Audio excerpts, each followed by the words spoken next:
Hey guys, Furum here, and today I'm going to be testing the Ford GT in multiplayer in Asphalt 9 for the, I don't actually know what time it is, but this time it is completely golden maxed, with all epic import parts applied. Please consider subscribing to see my multiplayer videos right as they come out, and be sure to check out the Discord, link will be in the description, and enjoy these races. So the Ford GT is the first of 3 cars that got either buffed or nerfed in the previous update that I plan to make another video about. The other 2 are the Corvette Grand Sport, which got nerfed, and the Sin R1, which got a pretty big nitro buff. I'm actually getting pretty close to 5-starring the Sin R1. I only have about 3 blueprints left to go on that. I've been buying them in the trade coin shop, the Legend stores, I think it's officially called whenever they've come up there, so you can look for that soon, as well as a video about that Corvette. Also, the McLaren P1, which I never made a maxed video about, all recorded in Platinum League in Rush Season, and I think that actually gave some pretty good competition for this Ford GT. So the Ford GT is a rather low-end B-class car.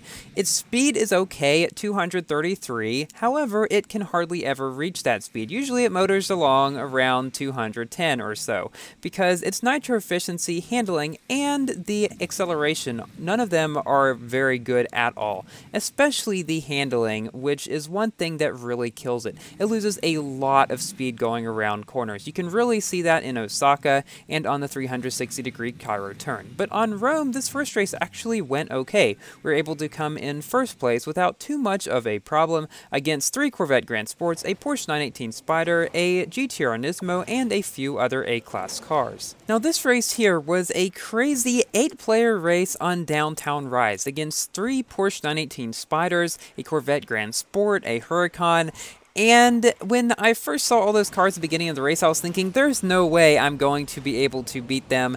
But for some reason, the beginning of this race actually went, well, not as good as I'd hoped, but I managed to go out into first place. And somebody left the race really early on, not entirely sure why. But anyway, we were up front here. Then we had this crazy long turn here, and you can see this is where that person right behind me caught up. He was a LaFerrari Aperta actually, and managed to pass me just ahead of this ramp. So now he's ahead of me, and I've got a 918 Spyder on my tail. But I wasn't going to give up yet. I rounded the bend, trying to stay in perfect nitro because there are some places right there, like sidewalks, where you can lose speed. But then I shockwave up to this ramp, went up here like this, passed him almost, but then I used my brake nitro trick. He fell off the track, and the Porsche 918 Spyder, I think it is, who was right behind me, was not able to catch up, and we crossed the finish line in first place. That was a very crazy race, and I think I actually posted a screenshot of the results to our Discord right after this,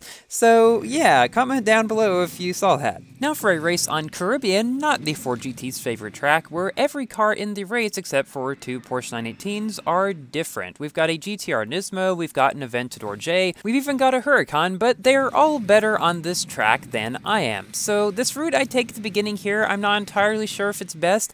I honestly think it probably isn't, with a car like this one that does not tend to gain a whole lot of speed if you don't go up barrel rolls without shockwave. But anyway, I made it through into 3 out of 8 position. Now the good thing about the Ford GT is that if you are actually able to get into the front, your task becomes at least a bit easier, because I'm up against cars like the Huracan and the Nissan GTR Nismo, which, while they are definitely better cars overall, are not as fast as the Ford GT. So if you're able to keep your speed, or at least a good amount of it in the case of this car, because you can't really keep all of it. You saw I went down to 140 miles per hour with just a second or 2 of drifting back there. Yeah, so you definitely want to try to avoid as many twisties as possible. Now, you obviously cannot vote for tracks, so there's no way to guarantee that, but definitely try to take full advantage of those long straight sections when you're in this car to perhaps pull ahead of those better cars that may just not be as fast. And that is really the biggest thing you need to do when driving this car.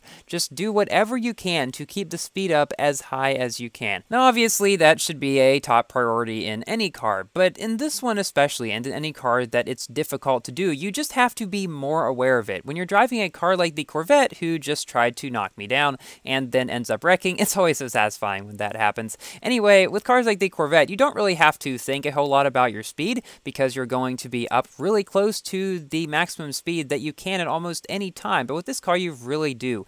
That car ahead of me bumped the truck, and then I bumped the truck, then I bumped him, and he got knocked down. This race was just crazy overall, and now we've just got a Porsche 918 Spyder. Now the 918 Spyder is a little bit faster than us. Somehow we're able to pass him here to come into first position, and yeah, I played a lot with this car in Gold League before getting to Platinum just so I could get the hang of it in multiplayer so that I would be better prepared to face higher ranked cars. And I'm quite pleased with the results that I got. Now, something happens near the end of this race. The Porsche 918, who was really close to me, just falls away, and he actually gets passed by the Corvette Grand Sport, presumably around some of these final turns, because I think I see them fighting a little bit way back there. That's so weird to see the 4GT in front like this, but the Corvette Grand Sport does beat the rest of the cars. It's just one of those cars that still, even after the nerf, is just so easy to drive that a lot of people are still gravitating towards it. However, I have seen quite a few less of them in multiplayer after the nerf.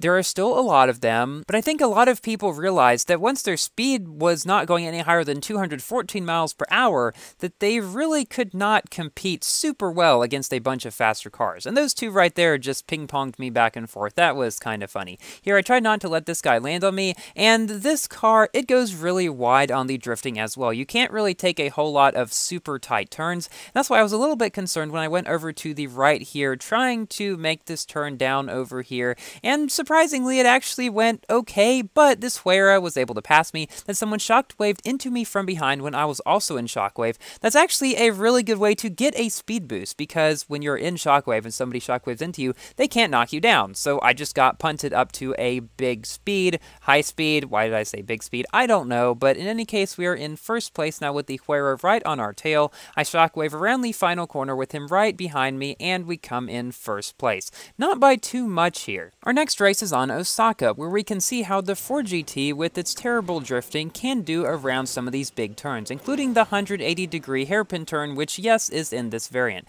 We've got a couple of Porsches, a couple of Corvettes, and 3 Lambos going against us here. All cars that can turn better than we can, however, not all of them are faster. So, I've gotten pretty good at the beginning of this track here. I'm kind of thankful that that guy did not 360 when I was coming right up to him, or right here. I narrowly escaped knockdowns in a couple of those places, I feel like, but then I bumped the wall, and I was afraid that it was all going to be over at this point, because some people were catching up to me really fast. Again, narrowly avoiding getting knocked down around here. This race, many times I could have gotten just completely destroyed, but I didn't, thankfully, and somehow there that Porsche phases through me, then he gets knocked down, and we're into 4 out of 8, with 3 people ahead going around these crazy turns that I cannot do very well. But I do manage to shockwave out of it pretty nicely. Somebody leaves the track, and so we're into 3 out of 8. With only a quarter of the race to go, there really was not much chance of anything I could do, but I take this turn better than this Porsche 918, go over him, then somebody leaves the track ahead of me, allowing me to just go straight to the finish line, and everybody else somehow just fell off the map, and it's almost like a miracle race. Not entirely sure how that happened. So an update did come out for Asphalt 8 recently, bringing a Formula E car. However, it is just update 4.9.1. It's not even a major update, so I'm thinking that I might just add it into whenever the presumably 5.0.0 update comes out a bit later, because otherwise it would be like a 30-second video, and that would feel kinda weird to me. So now it's time for me to give my general review about this car, the 4GT.